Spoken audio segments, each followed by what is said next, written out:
আসসালামাইকুম, কেমন আছেন সবাই? আপনাদের জন্য একটি খুব মজাদার একটি রেসিপি নিয়ে আসছি, মুরগির মাংস ভুনা।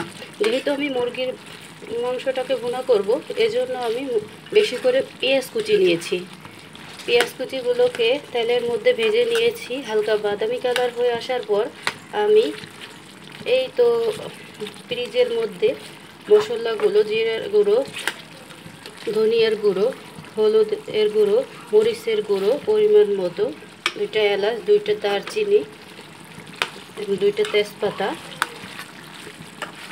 একটু টেস্টিং সল্ট, একটু হালকা রাঁধুনি মুরগির মাংসের মশলা, একটু মাংসের মশলা দিয়ে ভালো করে, একটু আদা রসুন বাটা, একটু জিরা বাটা দিয়ে ভালো করে মশলাগুলো কষিয়ে নিয়েছি। এরপর মুরগিগুলো দিয়ে এই তো ভালো করে কষাচ্ছি।